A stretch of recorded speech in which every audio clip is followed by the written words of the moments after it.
Ciao à la communauté, c'est Mélanie du Mas des Oliviers.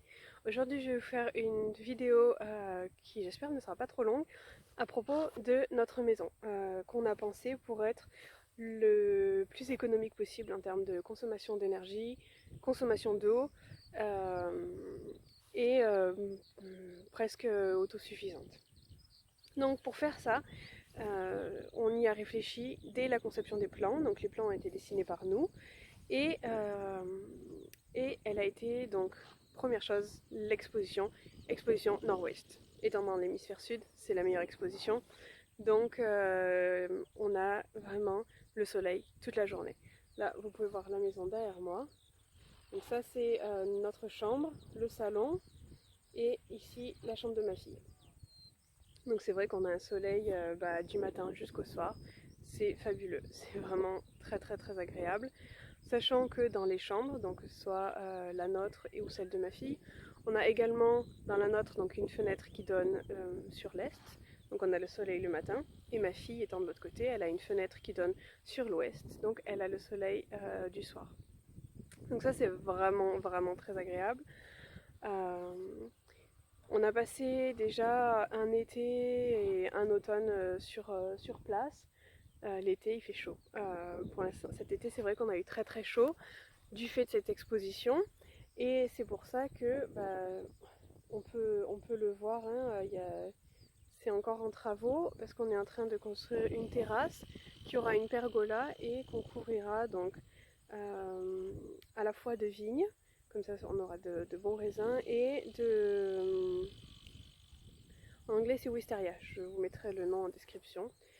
Et donc l'été, on aura ces plantes qui nous protégeront du soleil et qui permettront d'avoir une ombre fraîche et verte dans la maison, donc ce sera très agréable.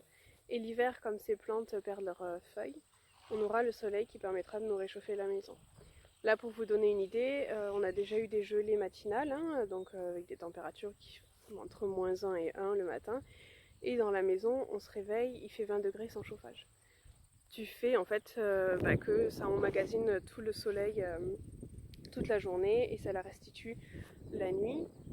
Il faut savoir que notre dalle, c'est une dalle en béton ciré, donc vraiment génial en termes de capter la chaleur et la restituer. Donc ça c'est très très agréable.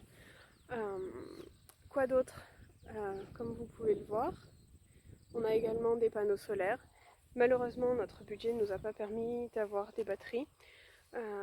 Et du coup, on n'est pas autosuffisant parce que la nuit, ça ne produit pas.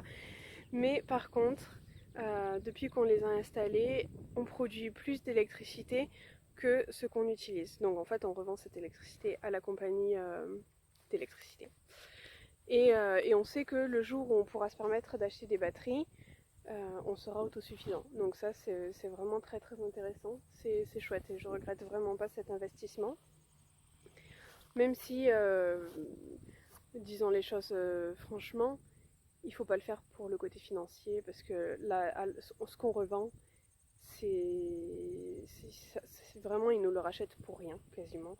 Et donc financièrement, c'est pas intéressant. Mais par contre, moi je suis profondément convaincue qu'il faut augmenter les énergies renouvelables et en fait, je me sens mieux de faire ce qui me semble juste pour la planète et pour le futur de nos enfants, vraiment. Euh, quoi d'autre? Et aussi, je voulais rapidement vous discuter, vous expliquer un peu les matériaux utilisés pour la construction de la maison. Alors, en Nouvelle-Zélande, il n'y a pas de maison en parpaing ou en briques, enfin, ou très très peu en tout cas. Donc ici, c'est du bois. Le seul béton qui a été utilisé, ça a été pour faire la dalle, hein, la chape. Et, et c'est tout. Après, c'est que du bois à l'intérieur. Donc finalement, une empreinte carbone qui est assez faible. Puis la maison étant relativement, je dirais pas petite, mais pas de surface gigantesque, elle fait à peine plus de 100 mètres carrés, peut-être 105. Euh, on a essayé de réduire notre empreinte carbone en faisant ça. Et aussi, quand on a dessiné le plan de la maison, on a zéro perte de place. Donc c'est-à-dire que par exemple on n'a pas de couloir. Le couloir typiquement c'est quand même une perte de place. On n'a pas d'entrée non plus, on rentre directement dans la buanderie. Et c'est vrai qu'en faisant ça, tous les mètres carrés sont des mètres carrés utiles. J'en arrive à un point où je voulais mettre des plantes à l'intérieur et c'est compliqué de trouver des endroits parce que tout est utile. Donc on n'a pas d'endroit perdu où on peut mettre des plantes. Mais du coup c'est vraiment chouette parce que tous les mètres carrés créés sont des mètres carrés qu'on utilise. Et c'est vrai que c'est très différent de ce qui se passe en Nouvelle-Zélande. En Nouvelle-Zélande c'est une petite maison. Je ne l'appellerai pas une tiny house, hein, attention. Mais ça reste une petite maison parce que par exemple quand on voit cette maison qui est en train de se faire construire derrière chez nous, c'est une maison de 300 mètres carrés pour un couple de retraités. Et ça c'est ce qui se passe ici. Les gens aiment les très grandes maisons. Et après ce qui est étonnant c'est que ils font des très très grandes chambres qui font plus de 20 mètres carrés. Nous nos chambres elles font 10. Pas besoin de plus. On a besoin que d'un lit dans nos chambres. Donc ici ils aiment les très grandes chambres, mais après de nombreux plus petits espaces. Donc un espace pour la télé, un espace pour la lecture, un espace pour le dîner. Et en fait c'est vrai que en additionnant tous ces petits espaces, ça fait finalement une très très grande maison. Alors que nous, en termes de pièces, c'est vite fait. On a 3 chambres d'à peu près 10 mètres carrés chacune. On a évidemment une salle de bain, une buanderie, et puis par contre notre espace de vie, donc salon, salle à manger, cuisine, qui fait plus de 50 mètres carrés.